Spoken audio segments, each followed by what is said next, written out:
What up, everybody? What up? What up? What up? What up? Welcome back to Memory Lane. So here's what happened, right?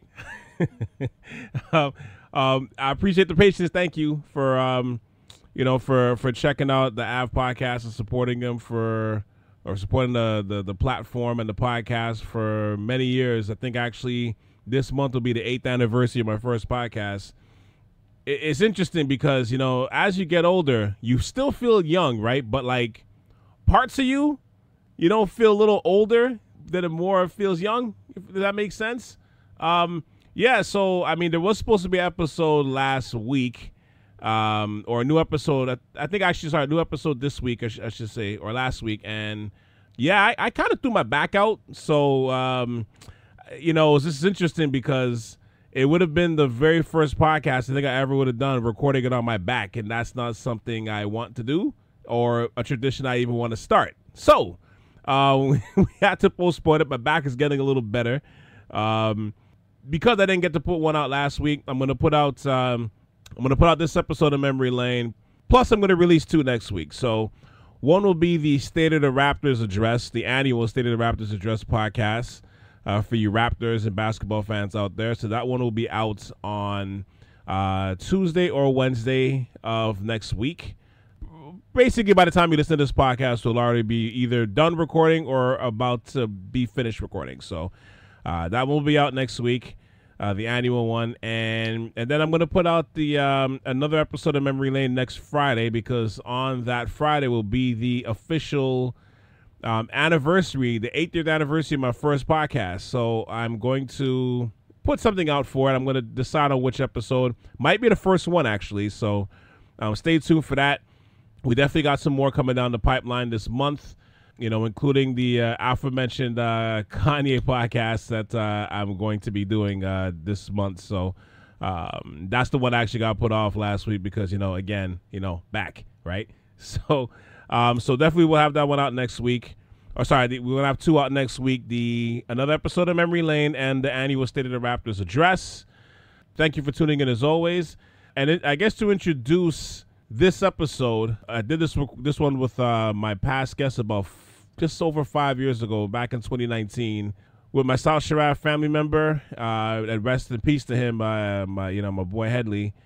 So we recorded this one back in January 2019. And the reason why I picked this particular episode, because watching everything that's been happening with Diddy, unless you're under a rock, you've been kind of seeing what's been happening with him. He's getting the Harvey Weinstein treatment right now. And I'm going to reserve my comments on how I feel and stories and everything else. I may save that for another time. But, the last time you've seen a music superstar or mogul get laid to waste like this publicly was 5 years ago when we did this episode, which was the episode about the R. Kelly documentary that was out, that was gripping Twitter, the culture overall, which was we appropriately named it back then the Surviving R. Kelly Reaction. So that was based on our thoughts about the R. Kelly documentary. We coupled that with stories from our thoughts from back in the day, and just our whole overall thoughts on R. Kelly and how he just kind of gripped the culture and was very polarizing for many people, especially after those situations and allegations came out back in 2002, I believe. And then we got some insight, especially because back then Headley used to go to university in Chicago. So hearing some of the backstories from that was pretty interesting. And that was before he ended up getting charged with all of his accusations. I think he's doing like 30 years in jail right now. His catalog, the insanely massive major catalog that probably would have been worth hundreds of millions of dollars, has just basically been devalued ever since then. So it's just interesting to see, 5 years later, somebody else, another music mogul is I don't want to say it's going down that path, but it's not looking great right now publicly. We still haven't dealt with the court cases and everything yet, but watching everything happening right now with that is quite interesting, to say the least. You could definitely Google some of the stories I'm sure you're hearing on Twitter and different accounts from people's stories, but then also you're seeing the documents from the lawsuit If you Google that, like some of the stories you're seeing, it's pretty much all over it, Instagram, Twitter, all over the internet. But if you Google and see that, like some of the stories and the accusations, wow, it's quite crazy. So before we start that, once again, South Shore Ave is available wherever you listen to podcasts, from anything from Apple Podcasts and Spotify to TuneIn and Alexa. You can get everything on Google Podcasts as well. Plus, you can check my website out at southshoreave.com. Once again, for the emphasis, that's southshoreave.com. Like I said again, I definitely appreciate all the love and support. I'm feeling very reflective that this is like I'm soon approaching the 8th anniversary of my first pod. So, it's just giving me lots of reflection, and I'll probably get into a little bit more details of where I want to go with that story next week. But let's put this up right now. Let's not waste any more time with this. Welcome to Memory Lane on South Shore Ave Radio. Hit it. Today on the first episode of the Ave Podcast for 2019, we discuss the Surviving R. Kelly documentary. Yup. We pretty much go down that rabbit hole. So first off, I'd like to apologize to some of you for not getting this out sooner. This podcast was originally recorded last Wednesday on January the 9th with South Shore Ave family member Headley, who's been a past contributor to the show and the blog. But right after recording, or shortly after that, just on a personal note, I got real sick for the past week, so everything got put on the back burner. So it's a bit of a late post, but, I still wanted to get it out to y'all. So with that said, we share all of our thoughts and reactions on the documentary series, plus much, much, much, much, much more. All right, so I hope you enjoy it. South Shore Ave is available wherever you listen to your podcasts. Under the South Shore Ave name, you can find us on Apple Podcasts, Spotify, Google Play, and Stitcher to listen and subscribe. All right, so go ahead and rate the shows as well, whether you like it or not. I won't be mad if you give out the 5-star rating. I'll thank you in advance. So as of the start of the new year, you can follow South Shore Ave on Instagram for any updates for any upcoming episodes and projects coming out this year. Find us on Instagram under the name South Shore Ave. You can also listen and subscribe always to the website. And to catch up on my entire catalog, make sure you subscribe to southshoreave.com. Once again, that's southshoreave.com. It's the Ave Podcast with Cal C on South Shore Ave Radio. We're just gonna get right into it right now. Headley, let me just ask you, what were your thoughts on Surviving R. Kelly? So it's funny. You had put out the link that the docu-series was coming, and I had no intentions of watching it. Like I was gonna watch it eventually, type thing, but I just happened to have the TV on Lifetime when the first 2 parts was playing on Thursday night. Mm-hmm. And I couldn't turn it off. And from there, I was like, "Yo," I hit some friends up. I was like, "Yo, you guys gotta watch this." It's basically a lot of stuff I already kind of, I would say privy, but I knew about it because I had been watching the storyline. But it got deep. I knew surface stuff. Like we had our thoughts and our theories, but it was a lot worse than I anticipated. Yeah, I wasn't surprised by it. It was disturbing. It's kind of like a documented file on how like just assorted behavior just went unchecked for like 25 years, and it got worse every year to the point where it hit its worst case scenario. Now, like it explains the whole progress from, for those who haven't seen it, it explains the whole progress from Aaliyah all the way down to, to Sparkle's cousin and down to the sex cult a couple of years ago. And you weren't shocked by it. You know what I mean? You weren't necessarily shocked by it. You were just more disgusted and disturbed, and just you didn't realize how freaking deep it went. You know what I mean? Like in terms of the details and all that stuff. Like, cause you're living your everyday life. You're not thinking about R. Kelly. You know what I mean? So it's like you're not, obviously you're not privy to all this information until something like this comes out and it's in your face. But I think that was probably the biggest thing for me. It was because I know I sent the link in one of our chat groups. I sent the link for like the trailer of the preview for it. But I even forgot about it myself until I think you reminded me, like maybe like over the weekend, like, yo, I just saw 1 and 2, and yo, it's crazy. And I'm like, Yeah, oh, exactly. shit, I forgot it was on. So then, yeah, just watching the whole thing, just in general, it was like the depths that they went to. It's if all the details in this is true, it's straight up, it's disturbing. And one correction, that it was Sparkle's niece, not her cousin. Oh, sorry, niece. Oh, my bad. I'm sorry. Yeah, I mean, yeah, just. It's funny because like we were talking about this offline, because like some of the stories and some of the details, like, and we'll get into this in a minute, but like it kind of brought us back in terms of certain details, like even with the whole sex cult thing when that popped up. Like for me, I just like, even when it happened a couple of years ago, just remembering back then, like I just shook my head, because I'm just like, yo, why is this guy still on the streets? I mean, we didn't know the details of it then, but you're just like, man, like this guy just has issues with sex. You know what I mean? Well, you know what? To answer that question, like, why was it going for so long? And we talked about why is this coming out now? Why is this docu-series happening now in 2018? Yeah, 2019. Sorry. And I think it's a myriad of things.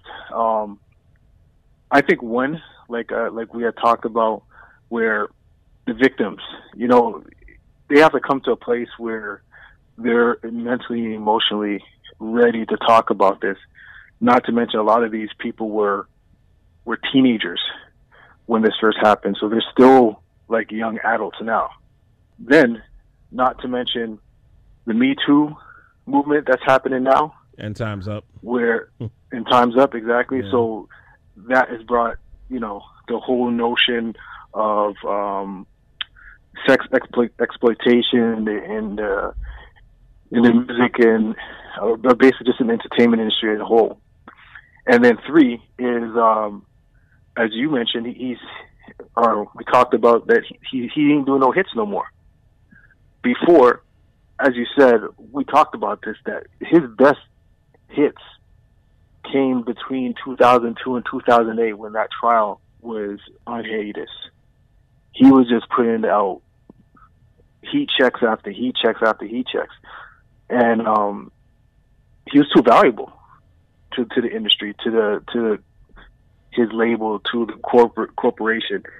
But now, I mean, his last music ventures hasn't been too great in terms of success with streaming and album sales and all that stuff. So like, he's not valuable to anybody. So they're like, yo, whoever was maybe trying to hold that out before is like, hey, put it out.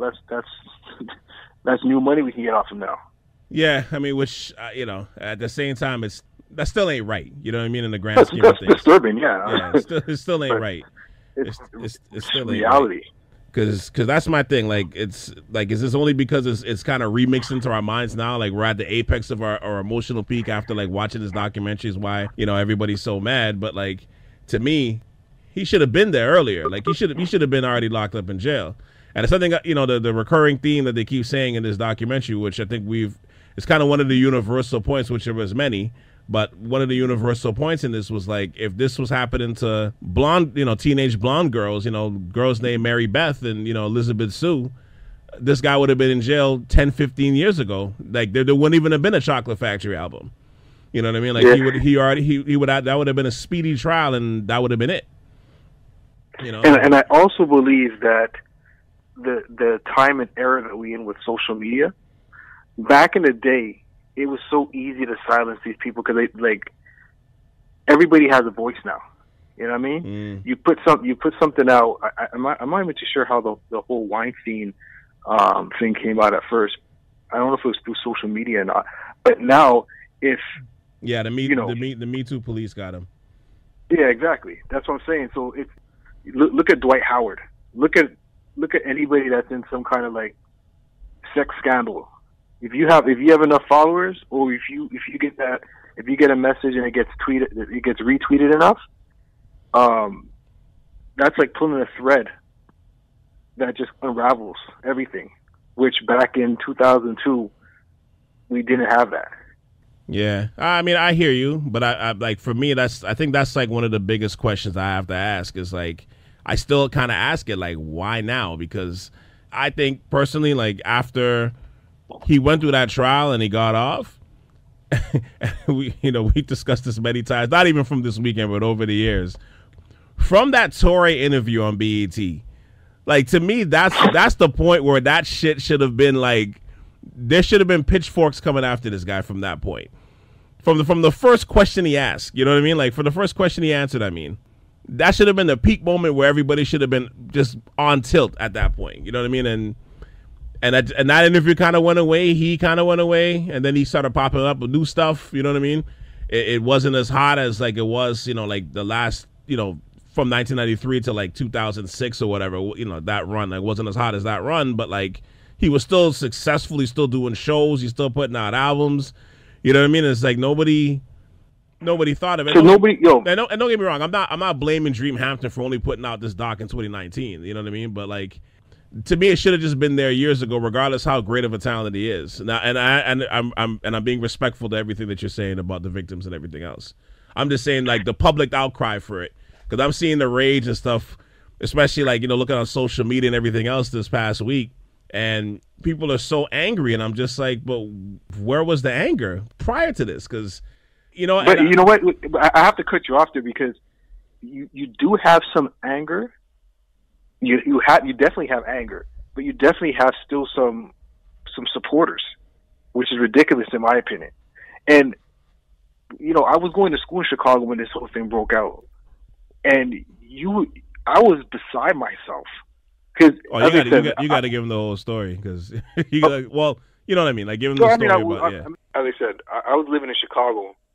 When this went down, I was in school, and I was beside myself because the urban station, how people were calling in here, and you would think that they'll be ripping R. Kelly, but they had his back like 1,000%. They were ripping the girls, saying these little fast girls, they know what they're getting into. They try to act like they big. And I'm going to myself the whole time. I'm like, yo, this is a 13. Because at the time, I thought she was 13. This is like a 13-year-old child. Mm-hmm. And I'm like, how are they putting the onus on the child? And R. Kelly had to be at least 30 at that point. If not, more than 30, because I think he's 50 now. Yeah. So he's in mid-30s or something like that. And I'm going to myself like, yo, if anybody in our age had done that, and we were in our early 20s at the time, yo, you wouldn't even want to associate with us. And then to make matters worse, I knew people that was in the industry, and it was an open secret that R. Kelly used to go to high schools to try to bang on girls. He used to buy them little sneakers, try to get little ins on them. The whole thing that they're talking about with the chicks in the studio, that was an open secret. So yeah, being in Chicago, you would. That's what I'm saying. And these weren't necessarily industry people.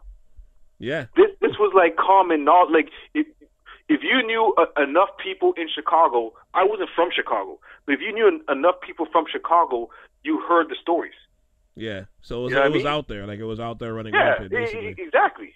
So to know that, I'm not to say that I don't know who's calling into the radio station, but I'm just saying that to know that Chi-Town knows that this is an open secret how R. Kelly is, and then for them to defend him so strongly, I was like, wow. Yeah, it's disgusting. Wow. It's disgusting. It was real talk, Calvin, it was at a point that I didn't like talking about R. Kelly in Chicago with Chi-Town people, because you just didn't know, because you didn't know what side of the fence people were going to be at. You know what I mean? So it's like, all right, whatever, man. But the part that's still crazy is, I mean, you're still seeing the split down the middle in terms of, like, the support. Because remember, like, he had this birthday party this past week, and that club was packed. Everybody's singing word for word. You know what I mean? Like, it's even the links that you sent me. Like, if you look at the comments, it's still people split down the middle. Like why are you trying to put our peoples on blast? And I'm like, man, and this is what 25 years. So it's like, it's people not 25, but some of the allegations going as far as that when you think about Aaliyah and stuff. Aaliyah and all that stuff. So if it's split down now, imagine how it was back then. Yeah, I know. Especially talking to Chi-Town people. It's crazy to see because as you said before, like you're looking at the Spotify numbers and it's he had a spike in the levels of the Spotify numbers, so it's like people are still battling with it. Like I was saying before, like you look on social media and you're looking at the different conversations, you're seeing it. You're seeing people still like, yo, should I dump my R. Kelly CDs? And you're seeing a faction of people saying, like, hell yeah, what are you doing? You're disgusting if you still have it. Then you're seeing the other people like, listen, man, whatever happens, I'm still banging my R. Kelly albums. I'm not throwing them away. So it's like a divisive line. You know what I mean? You're seeing with people when it comes to that. Like it's a little crazy, but it's crazy. It's funny, talking about this. You talk to other friends, and they have their own stories, and they said like, it was known that in every city that this guy toured in, he was going to the mall, and it wasn't like this guy was shopping. He was shopping, but he wasn't shopping for clothes. Right. Like, and I mean, like with this podcast, I'm making it a purpose to focus specifically on R. Kelly. Like we can go down the rabbit hole of different people doing stuff in the entertainment industry and stuff, but that could be like a 3-hour podcast.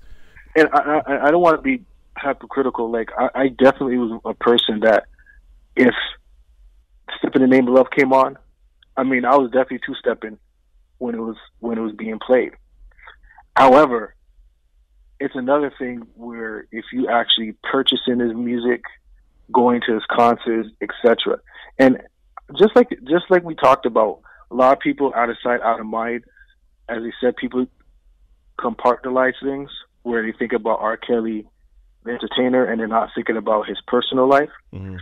However, with audiovisual, and how when something is well put together, where it's one thing to hear a story and to kind of mix and match stories and depict and try to decipher and infer certain things. It's another thing when you see it in black and white like this, right? I'd be steadfast for people who are still rocking with R. Kelly for them to watch the series and tell me if you can still rock the same way as you was beforehand. And, yes, he went through a trial, and obviously there's two sides to every story. I'm a big believer where there's smoke, there's fire. And when you have so many victims, you cannot tell me that everybody's lying. Right. Like, come on, man. You're purposely putting on blinders. Well, it's funny because going back to those days back in Chicago, we were both in university those times, and I know even during those times we definitely used to share our thoughts about that whole thing as well as everybody else, I'm sure, during that period in time. But like, I mean, I didn't see the video. I saw bits and pieces of like especially like the room, like I think they called it the Colorado room. Like I remember seeing like snippets of that. You know what I mean? Where it's like they're showing like the room and he's setting up the tripod and all this shit, and I'm like, you're looking at that video, you're like, God damn, that's either if that's not R. Kelly, that's an incredible stunt double. Then, if that's the case, you know what I mean? Like we've seen enough R. Kelly videos to know what this man looks like. We know that was him. I say it's funny, but it's when they were talking about the part where in the video somebody's actually calling his name, like, yes. Hey, Kels. I didn't even know that. Yeah, back in the day, I was like, wow. And this guy is still trying to play that this isn't him, even though people's calling his name out. Hey, but he paid good money, so because clearly he, that wasn't just the courts just getting him off. He definitely having Sparkle's niece and her family saying that wasn't her. And and it's funny. At first, I really thought that maybe they were trying to protect her because they didn't want her name to be tied to this for the rest of her life, which I can understand. But then in a document, what I'm reading, watching, and saying how a family member of the supposed victim is doing music with R. Kelly years and years later, he's still playing guitar for them. Yeah, it just makes you swallow hard, man. And then I believe you know how we were kind of putting bits and pieces to the doc together and trying to do timeline. It sounds like that same girl, whoever she is, was still with R. Kelly even after the fact, after the trial, which is just mind-boggling to me. It's insane. It's insane. Mind-boggling. Because like going back to like that time period, like 2002, whatever it was. I mean, first of all, I think they undersold it because, you know, they make it seem like it was the DVDs were all over the place in Chicago. Like, yo, the internet was at its, you know, was in its prime at that point. That shit was worldwide. You know what I mean? Like that shit was like worldwide. I think they undersold how prevalent that link or that video was. That was all over the world. I didn't go to Chicago to visit you to go see that. You know what I mean? Like that was I mean, if you was really all wanted over the place. If you really wanted to see the video, you could see the video. Yeah, like, it was out there. You know what I mean? It was out there, exactly. Everybody saw it. Like even Chappelle made a joke about it. You know what I mean? Like it was, everybody saw that. You know, and it's funny because at that point I was like, yo, I can't. Once you see, you know what I mean? Like you can't unsee that anymore. You know what I mean? Like you can't see the person the same after that. How could you? You know what I mean? You're like I mean, you're thinking back of his track listing and seems like you're ready and sex me and bump and grind. You're thinking of all that shit, and you're just like, yo, how can you listen to that shit the same? And I'm saying that from back then. You know what I mean? So to take you to Step in the Name of Love now, like Ignition and all that stuff. But Step in the Name of Love, Headley. First of all, music is a powerful tool, and you can see why people get caught up with supporting him and not wanting to like stray from supporting his music, because when Step in the Name of Love came out, right, and left many people in a weird space, because I was in a weird space. I'm just being real. I'm just admitting it. I was in a weird space because you wanted to cut this guy off, but Jesus Christ, you're like, this fucking song is incredible. The song was incredible, and you're sitting there like, should I listen to this? Like you're sitting there like, because that's what I'm saying. The pull of music is that powerful to people, that I think to a lot of people, where it had you sitting there contemplating playing his music. Now I never was a person that really bought R. Kelly stuff to begin with, as much as I liked his music back then. But after the whole video scandal came out, at that point I was like, I'm never buying anything that he does. So I never bought Step in the Name of Love. I never bought The Chocolate Factory, all that stuff. But like, it put everybody in a weird space because, and they mentioned this in the documentary, and we've been saying this, Headley, how long have we been talking about this? Like seriously, how long have we been talking about that point where it's like, the stuff that he did musically, like he was pitching classics, you know what I mean? Yep. Like he was pitching classics, so that by the time I remember having conversations with people even back then where it was like, yeah, but come on, did they really? Come on though, you sure that was him though? You know what I mean? And all that came. He put the blinders on people with the music, man. Yeah, for real. Yeah, that's what I'm saying. He definitely had put people on pause and. You talk about putting on a roadblock, a facade, a mirage. Like it got people thinking about him as an artist again, and not thinking about this hideous crime that he's yet to go to court for. Right. One thing I wanted to touch on, because, and sorry, before you do that, okay, go ahead. Why I'm going back to the fact that music is such a powerful tool. Like he swayed people's minds just off of his craft. He swayed people's minds. Now, and I'll stand by this. Like if R. Kelly was R. Kelly the athlete playing for the White Sox or playing for the Chicago Bulls, I think he would have gone to jail because I think public pressure from the team and all that stuff would have made a team say, especially you see with the NFL now, they would have just cut him. You know what I mean? Or put him on some kind of leave or administrative leave or some kind of shit, and hopefully try to squash the fires that way. Whereas, because as an athlete or as like if you're doing sports or what have you, or an actor, like you have to still see them to appreciate their work. You know what I mean? So you still have to like pull up a video. You still have to put on your TV, especially them times, and you got to watch what they do best. With music, you don't have to see them. You can just you can go you can travel anywhere. You can you have your headphones, your Discman, or your Walkman at the time, so that can travel with you. That can go with you to your car, to the gym, and the clubs. You know what I mean? So it's like that just stays circulating in your mind, in your system. Your friends are playing it. So like after a while, it's like it it just becomes comforting. You know what I mean? Which is unfortunate, but that's how powerful music is. You know what I mean? But sorry, go on to what you're gonna say. No, well, the last thing I'll touch on what you're saying also is same with me. I didn't go buy his music and all that stuff after the fact. But I think what a lot of people don't realize, or not that they don't know this, when they go purchase his music or when they go buy a paraphernalia of R. Kelly, whatever the case may be, is you're funding the artist. And we're realizing we're more savvy now that you realize that our money is what keeps them quote unquote alive. Just look at the backlash that this docu-series has had, and it hasn't even been a week. Yeah. Where you sent me the link where he's getting investigated in Georgia. He's his studio in Chicago, he's going to get evicted. Mm-hmm. Shows are repeatedly getting canceled, and it's one thing if you can't get him in the court, dry their paper up. You know what I mean? Because trust me, once he's not, I'm a big proponent that he has all these yes men people in his corner because he feeds them. Oh, we got to discuss that too. Holy shit! I know. Go on. Sorry, he feeds them, but trust me, when that money train is over, you're going to see how quickly people are going to flip on him. And if there's a chance that he gets convicted or charged or whatever, it's going to come with new evidence from his camp once the crumbs is finished.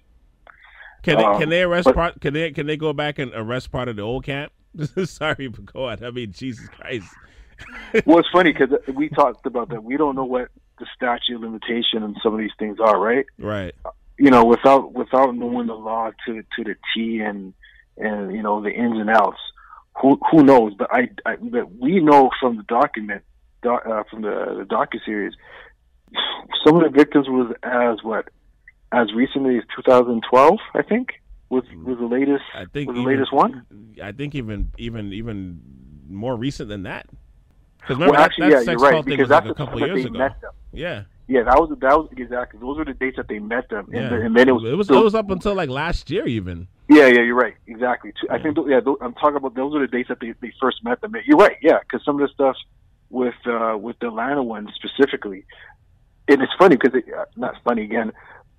That investigation where they're looking in Georgia is because of that victim who left his house that was in Atlanta. So. Right. Yeah, I mean, they may not be able to get on some things because it might be too dated, but again, he's been doing this thing for years. One thing that you saw that he started to get smarter on is that he waited until these girls were of age or the age of consent before he started, putting his full his full hands and nails into them, right? Right. But still. Even if you're not going to get him on the underage statutory rape, the mental and physical and anguish and abuse that this guy was putting people through, hopefully we haven't heard the last of this. You touched. Sorry, go on. Sorry, keep going. No, go ahead because I mean, there's one point I really want to touch on before we end this. So finish your thought on this first. No, I just wanted to touch on the point that you're making about like the support and stuff. Going back to that for a second, like something about North America. You say the United States, I think the United States is bigger with this, but being in Canada, I think we're also a part of this too. And it's funny for me to say this, being that like my podcast is like sports and about the culture and stuff, but we definitely, what's the word I'm looking for? Like we definitely spend currency on celebrity in North America, and you see that continually, like just like I said earlier, just in terms of going on social media and just watching different conversations and seeing people just split down the middle in terms of like who's going to support them and who's not going to support them, and arguments are breaking out, and people are still like kind of still to this day trying to separate the man from the art. It's just funny to me, but like, it's not surprising because we traffic in celebrity here. We traffic in celebrity here in North America. That's what we do, and that's one of the things that we do. That's one of the resources that we offer to the world, you know. And I'll tell you a quick story. Like, it reminded me of he has a song called, I think it's called Backyard Party. And the reason why I say this is because they had I don't know what award show it was. It was a couple of years ago. Maybe like, I don't know if it was Soul Train or BET. I can't remember which award show it was, but they had like a Lifetime Achievement Award for him. And he's doing this whole performance, Headley. He's got like, he basically turned the stage into a cookout. So there's people actually barbecuing in the grill. You know, like he's standing on a picnic table. You know, people are dancing with the red cups. The whole crowd's going back and forth. And I'm just watching this, and I'm just like, man, what the fuck is going on here, man? You know, I'm like, yo, like this guy's just free and clear. You know what I mean? Like, just watching it, just like, yo, like this is just, it's crazy. It's like life went on. You know what I mean? I'm like, wow, like just. Some people like, definitely are in a trance. You know what I mean? It's like they're almost like they're under a spell. Yeah, it's just crazy to me. Like, when people seeing that whole concept of him, you know, being in the cookout and just, you know, partying and all that stuff, like, people, like, it touches a nerve in a sense where, like, because that's reminiscent of things that we did. You know what I mean? As a child, even as, you know, growing into young adults, as, you know, we spend time with the family. You know what I mean? Listen to music, eat food, and, you know, break bread with our loved ones. You know, dance and have a good time. Like, that's stuff we do, you know, in the black community, or that's the stuff we do. So seeing a song like that, and again, that song was basically new to me because I didn't even listen to R. Kelly's new stuff at that point.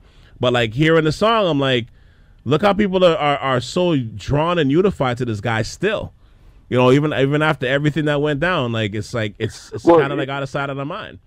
But that speaks of the celebrity thing. You know what I mean? Like, it's once he got off, it's like that was basically it. Like, we just, you know what I mean? Like, he just kind of went away, and that was it.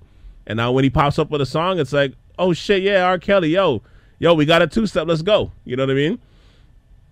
Again, it's fame, right?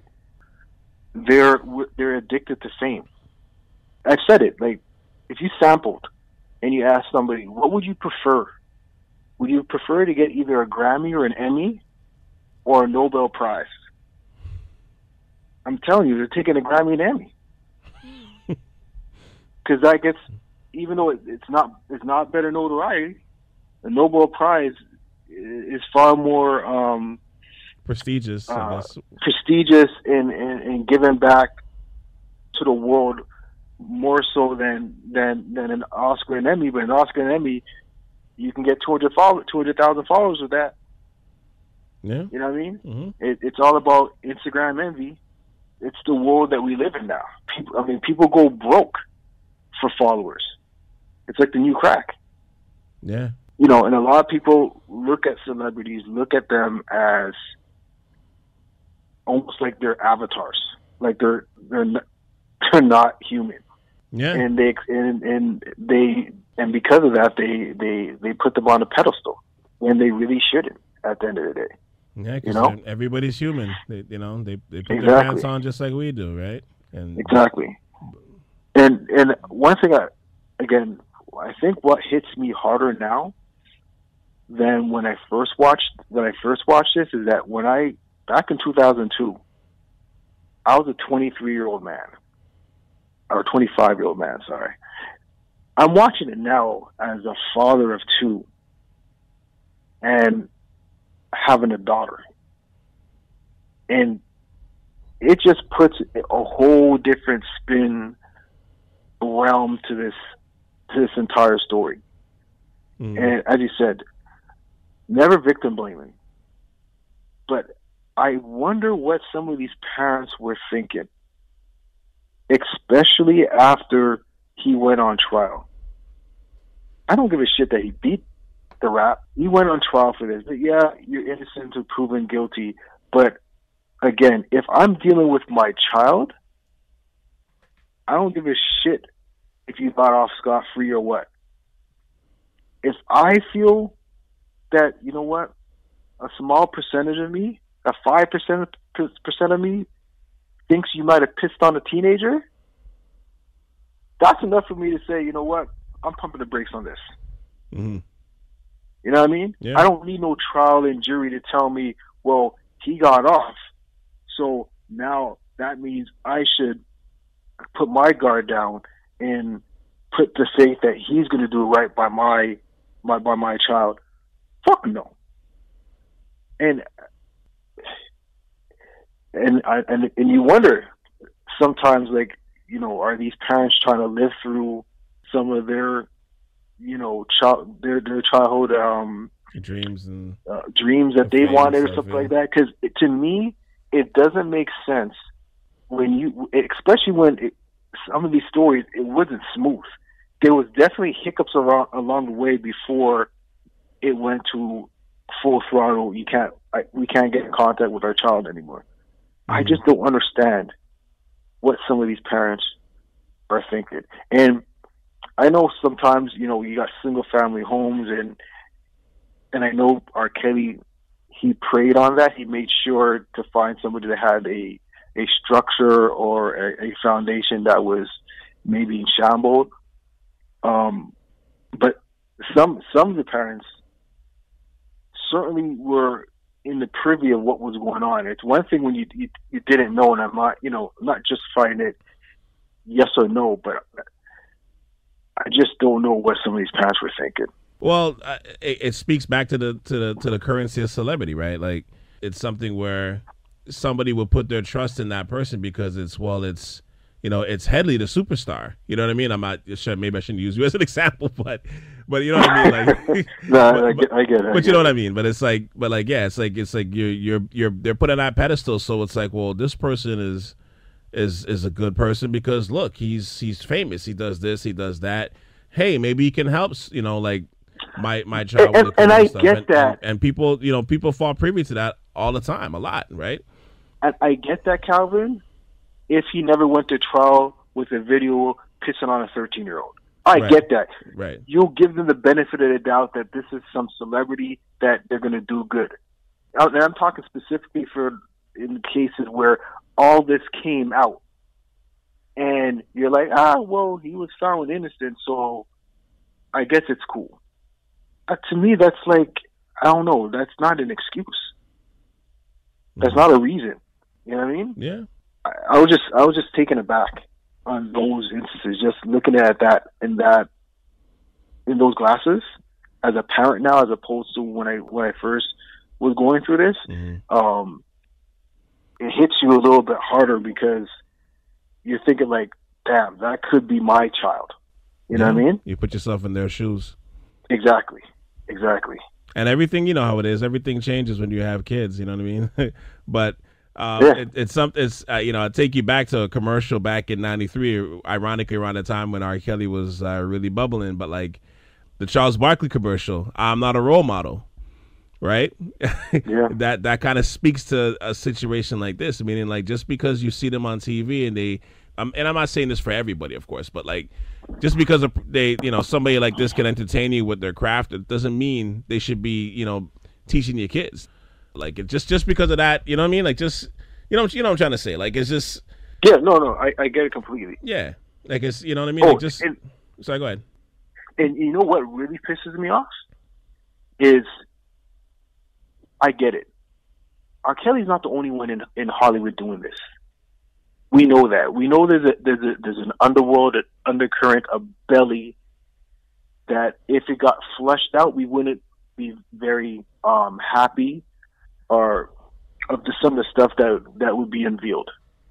But can we stop trying to support R. Kelly with the notion, well, why are they not doing this with other white celebrities or other cases that doesn't, it hasn't to do with a one of our own, so to speak. I don't get it. If a kettle is black, a kettle is black, in the sense that if it's wrong, it's wrong. Two wrongs don't make it right. It's uncalled for if other people are doing it and they're putting a cover over it. Absolutely. don't use it as an argument as to why we should be off R. Kelly's back, because they're not ridiculing, Sam and Billy in the same context. Who gives a shit? It's bad. It's horrible. So if it's R. Kelly or if it's somebody else, don't defend that. That to me really is unnerving, man.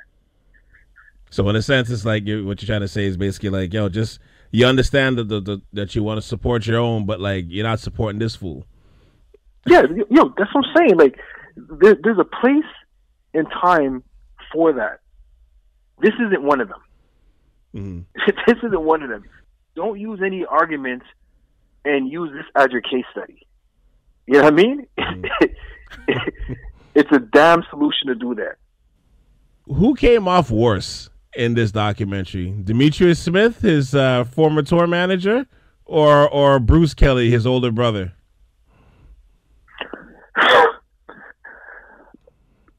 First of all, why is his older brother in jail for? I know we never got to that. They never got to that. Are they going to tell us anything about the jumpsuit? We're gonna have to Google that. Matter of fact, I'm gonna Google that right now. You Google it right now. But again, it boils down to, as we talked about, when you have a certain person that feeds you. But I'll tell you one thing. I don't want to talk about who's worse. They're both bad. But R. Kelly's older brother, when he sat there and was trying to defend R. Kelly, and the reason why his younger brother should have taken a rap for him and take the $100K that he'll be rich. Oh my God, I know. Yo, I looked at the TV and I was like, "Is this for real? Is he really trying to make a point with this?" You know what? R. Kelly's older brother's worse. Just for that, just because of that statement. Well, you know what? I'm gonna say it's both, and like that part number one was crazy. The other point where he made, where he's like, some guys have a preference. Some guys like young teenage women. I like older women. Like, so what? Yeah, that wasn't the greatest household. Yeah, and by the way, it was for burglary. So yeah, it was for burglary. So yeah, so you're just like, I wow, but then listening to the tour manager speak, and the tour manager is talking about like the one that got me, because he enabled a lot of shit, and you can see the guilt on his face even doing his documentary. One of the things that got me, where I was just like, they need to charge this fool too. Where he was talking about the time spent with Kelly and Aaliyah. Like he's talking about they're hanging out together, and he's smiling like, oh, the interactions. They had such a playful relationship. Yeah, make me smile. Make me smile. And I'm like, what's wrong with this fool? Dude, what the hell? And like he said, he asked questions and shit. But even still to this point, how are you reminiscing? How are you reminiscing about that? To me, that's where I was just like, dude, what's wrong with you? As I said, R. Kelly's wife said it best. Not to put anything against people who have trouble reading and so forth, but she's like, this guy can't read and write contracts. For him to orchestrate this whole shenanigans, this whole cult, this whole whatever, he needed a lot of help. Yeah. And he definitely had a lot of help. I remember at one point they even said that he had cops on payroll. Yeah. That he knew beforehand that he was going to get indicted. So yeah, there's a lot of people that was involved in this, that, if R. Kelly wanted to plead anything, he can probably bring a lot of people down. You know what I mean? Mm-hmm. Because this wasn't a small structure or whatever you want to call it. Right. But I mean, there's a reason why this kept going on, right? It wasn't just sure. But going back to R. Kelly and Aaliyah, because I remember, I think we talked about this. R. Kelly is trying to sue Lifetime, and part of it he was saying that Lifetime knew, and he has a recording that they knew that some of the people were lying on the docu-series. And it's came out that Aaliyah's mother had come out and said there is no way that the backup singer had ever seen R. Kelly and Aaliyah having sex on the tour bus. And part of her defense was saying that her and her husband were always everywhere with their daughter when they were on tour. So nothing like that could ever happen. And you tell me, let me ask you this, Calvin. If you claim to be everywhere with your daughter, how is it that your daughter ends up marrying a man nearly double her age as a 15-year-old, wearing matching outfits and photo ops and all that stuff? Are we really to believe that, I know that they annulled the wedding, but the mere fact that they got so close where they got married at 15 and you weren't aware of that, are we really to believe that R. Kelly, everything we know about R. Kelly, that he wasn't touching that up? And I think a lot of times these parents, they come out and they're trying to defend because they don't want to look like they got egg on their face. And it's more for that than anything else, because you cannot tell me that you did your utmost if something like that happened under your watch. And I think it's probably the same reason why Sparkle's niece and their parents, you know, between money and between the shame of it all, they're basically are trying to scoop this under the rug. Yeah, pretend like it never happened. As much for them. They're doing it for them, but at the same time, you're letting this monster get away.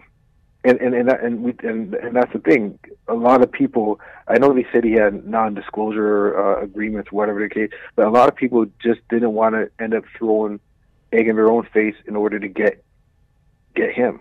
And I think that's probably the reason why. And don't forget, he had tapes of all these people.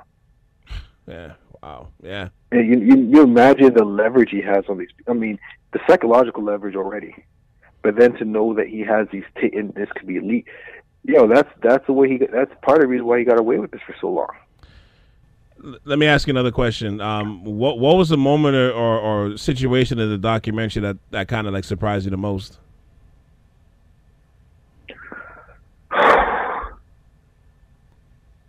I don't know if there was one thing. It was just the amount of stories, and just the way that some of these women or some of these, you know, some of them were girls. So I mean, I have to remember that these are 16-year-old or teenagers, and how I thought as a teenager, I think as a grown person, is two different things. Just to hear the psychological warfare where he would starve these people for like days at a time. Oh yeah, I know. Like that, like just the psychological warfare that he was doing, more so than the physical. Just the training where they have to call him daddy, where they have to look at the wall when people walk by them, can't look at people in the eye, the starving of them, like all that to me, just I was beside myself. I think the thing that surprised me the most, that was definitely the more shocking, but the thing where I wasn't as aware, I always knew R. Kelly was married. And when this happened in 2002, I was like, what the hell is going on with his wife? Like, how is this all going down and this guy's married with kids? And then to find out through the doc-series how she was basically alienated, where from the whole thing. Of the whole thing. Like, she was completely clueless of what was happening. And basically, he had her trained the same way, where she had a knock before she entered the room. And then when she talked about delivering her child, and then watching on TV that R. Kelly's being indicted for child pornography. And and almost dropping her newborn child. Like, part of me always figured that she knew, like she must have known, or maybe she was like a Stepford wife and just elected not to look the other way.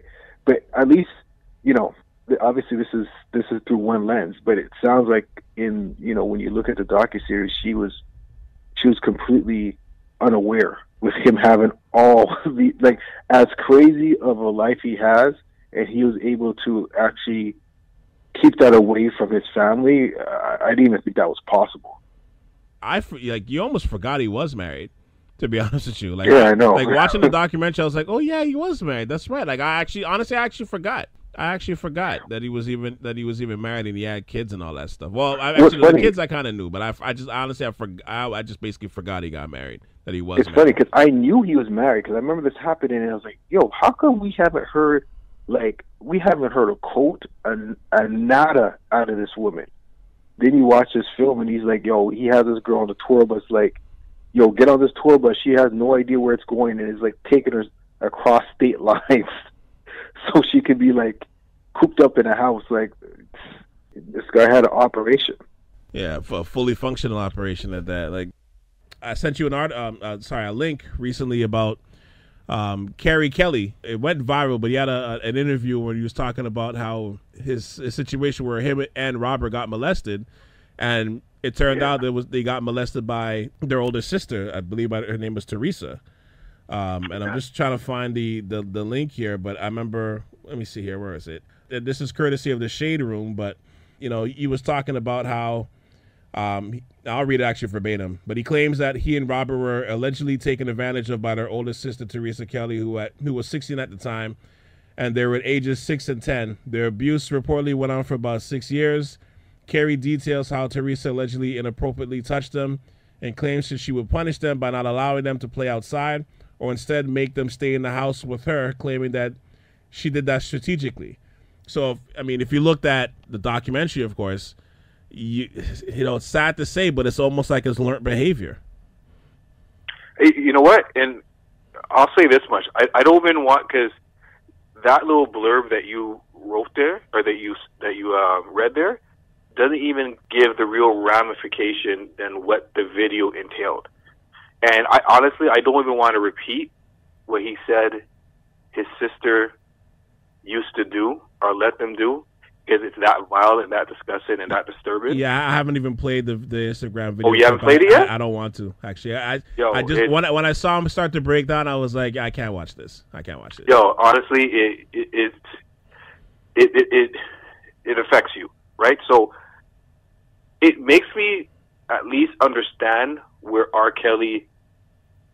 this behavior originated from. Not that it gives any kind of pause to what kind of punishment that this guy deserves, anything like that, but it does give you kind of a framework foundation as to what led him here. Because they always say, like, typically a lot of abusers come from an abusive household, right? And if what his younger brother claims that was done to him, if that's true, then they definitely were abused. As you said before, if what he says is true, this is, you can see where the framework was founded on, but it's been mutated to like the ninth power, at this point. But, yeah. But it's like I said, the whole situation is sad. It's all sad. Like, the whole situation it's sad, and like I said, going back to that part where he's taking the blame for, they tried to like pay him off to take the blame for that hit. So that's what I said. Can you imagine going through that situation where you're still, to this day, you still can't even deal with what happened to you when you're that age, and then 20 years later, here's your brother trying to throw you in the mix of molesting children. Like what is that like that family's broken. You know what I mean? Well, he even said, like, his I forget what his brother's name was. He said he hasn't spoken to his older sister since like 93, like the mid 90s or something like that. Right. So yeah, like it's like that's to tell you like the mindset of what money and power do to some people. Like they expected them to take that, but like I said, the whole situation is deplorable. You know what I mean? Like it's you look at that, and it's, as I said, I can't even play the video. I refuse to even listen to listen to that. I'll have to take your word for it offline. You know, but yeah, it's the whole situation is terrible. The doctor is from Michigan State. How many years is he serving? Oh, is it like 100 and something years? It's like it's at least 99 to like 100 and something years. Or something all I know is it's more than a life sentence. Oh yeah. It's like consecutive life sentences plus like 80 years or something like that. So I'm just saying, like, there's a lot of similarities in these two things, and there's one distinctive thing that isn't. But I'm just saying that his time will come. Well, you can see it's starting to slowly come now because, as you said, he got evicted. There's new criminal investigations popping up. I know some people are scared that he might flee the country. You know, so you just said like it's circling around. Like the wagons are definitely circling. You know, and as they should. As we said before, like this is something that should have happened years ago. You know, and last but not least, you know, a couple of things before we wrap up.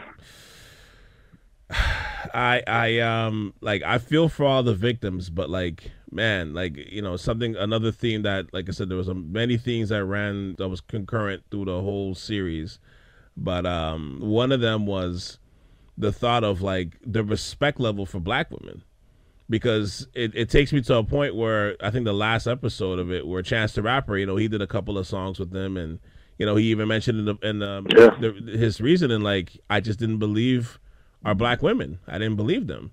And I'm not throwing shade his way, but I'm just saying, like, that's the prevailing thought for a lot of people. You know, a lot of people kind of like swept it under the rug, but it's like, why is it that, like, and maybe this is a rhetorical question, but like, you know, why is the Black women on the bottom of the totem pole when it comes to shit like this? You know what I mean? I'll go one step further though, Calvin. A lot of the fans, at least that I've talked to, they're women. Well, I'll take another step further, but go on. So it's like you're not believing your own self. Like, what does that say?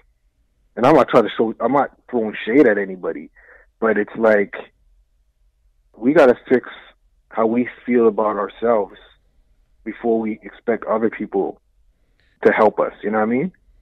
Because, you know, he thrived in our community. And if this happened in another community, within their own community, would that happen? And again, that's a rhetorical question. I'm not saying that, you know, I'm not putting myself in any pedestal higher than anybody else. But and this goes along with a lot of things. We talk about just about currency for a second. They talk about in different communities that $1 will circulate in their community 10 times over before it leaves. Not so with the Black community. You know what I mean? Mm.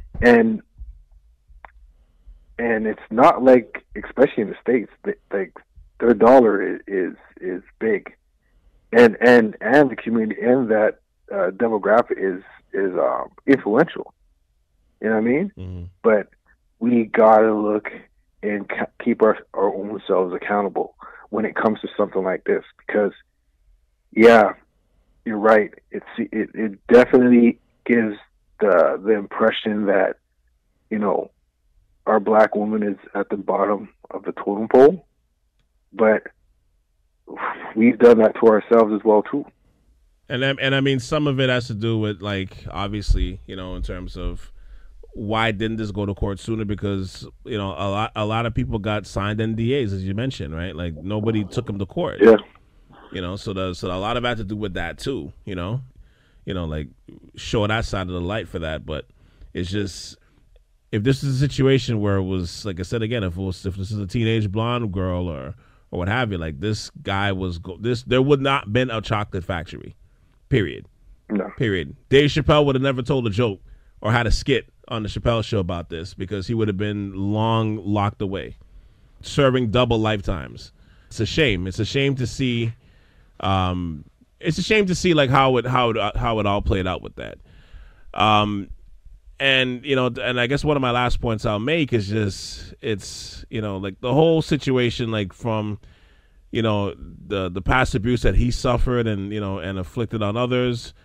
Some of the points in the documentary where they're talking about, you know, like he tried to set his brother up to take the fall, which is like, I mean, it's I felt for the brother, because in a sense where you're looking at it where it's like you can see he's clearly still suffering from the ordeals that happened from when he was a kid.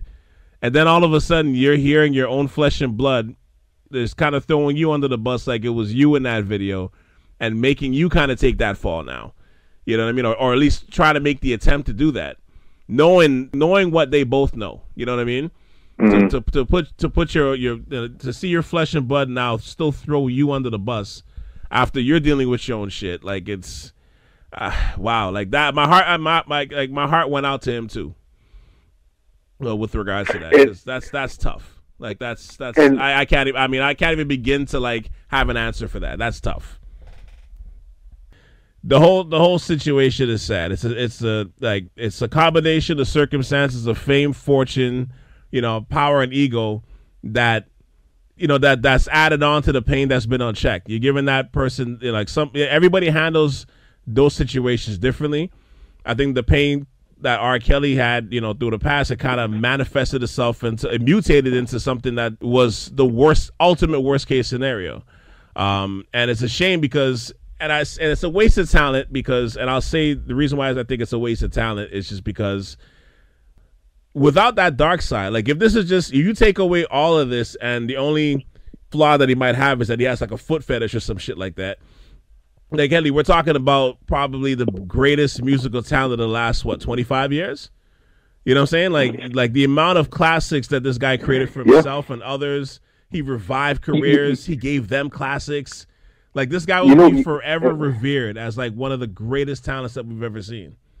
You know? And as they said it in the Docu-series, this guy had church hits and he had baby making hits.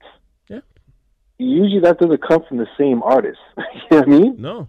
Like, he had music where you can put generations together and they're all rocking to it. They're all rocking to it. And produced and wrote classics for your other favorite artists. Yeah. You know, too many to mention. We won't even get into all that. No, but like, he's a musical genius. But just because he's a genius in that domain doesn't mean he's a devil. He can't be a devil in another. And he's clearly seen. I mean, it's funny. People say the same thing onto a lesser, you know, level with his other Chicago padre, with Kanye West, in the sense that musically, like he'd be able to create music like nobody's business, but he's off his rockers in other places. And it's just like me and you. Like we might be great at one thing, but completely off tilt in something else. And we just got to realize that these celebrities, and it's not people like me and you, we can understand that, and our expectations is lowered because of that, of what we expect, or what we expect, or what we want from our quote unquote celebrities, right? Mm-hmm. But the younger generation, I was gonna say the younger generation, but it's so funny how some older people, we even saw it in the docu-series, where you have these ultra fans who met R. Kelly and completely put their blinders on everything else that they heard and knew about him. Mm-hmm. And that's where, you know, we have to be cognizant of that. We always have to be guarded. And I'm not saying that we have to, you know, live life and not open up, but we can't give people carte blanche just because of what we see on TV. Yeah, absolutely. Absolutely. Because like I said again, like this is somebody that we should just be revering their music for, you know, for the rest of the time, and instead, like, you know, he's gonna forever have that.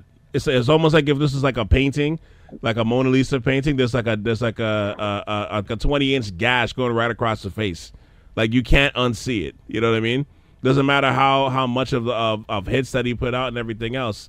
You can't unsee this, and unfortunately I know some people that might not change it, but and that's, like I said, that's going to be a unique and interesting situation to see how that plays out with people. But it's hard to disassociate one without the other at this point. It's hard. How do you and I'm not even talking just a documentary, because like I said, for me this was I'm talking 15 years at least now where I've been looking at this guy sideways. But at the same time, I think we're all guilty of it, because as a masses we continue to support his music, and that in turn still continues to make it powerful. I'll give you an example where it makes it a little bit more black and white as opposed to this gray, because you're still talking about R. Kelly the artist and R. Kelly the deviant, right?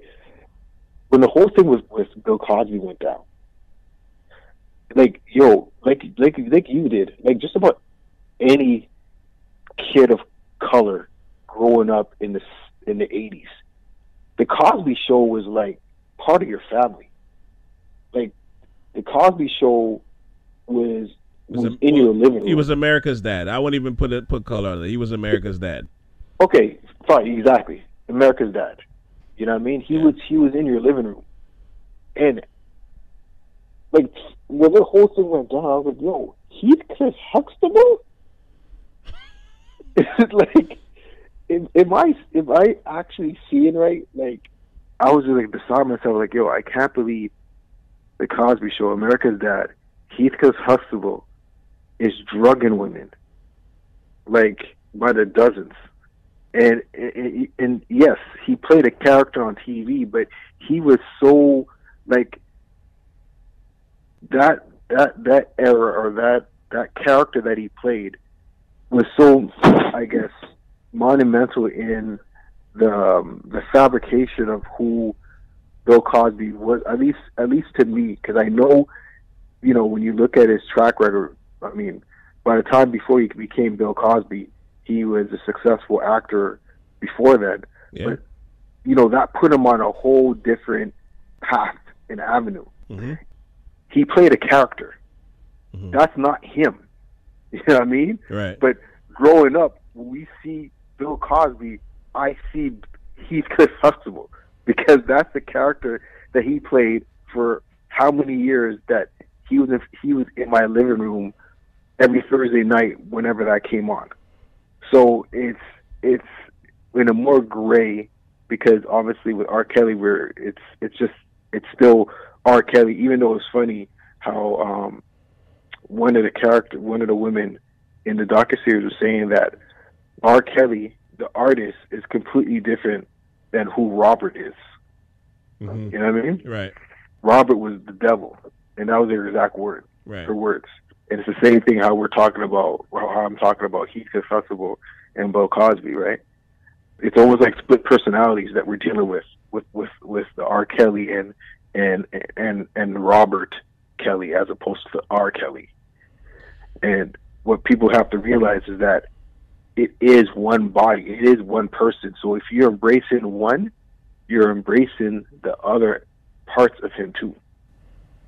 Yeah, and I understand where people have, because let's face it, R. Kelly has, I think the one of the biggest things that he's done is he's embedded in your memory. So it's hard it's hard for a lot of people to shake, just like it was for Bill Cosby, was for a lot of different people who went through this situation, or produce pieces of art or films or different things that where you're looking back on it now, you're like, whoa. It's tough. It's he's embedded in your memory. So it's hard for people to shake, because there's some people out there where their wedding song was probably an R. Kelly song. You know what I mean? Of course. There's some of their favorite moments in their life was associated with an R. Kelly song.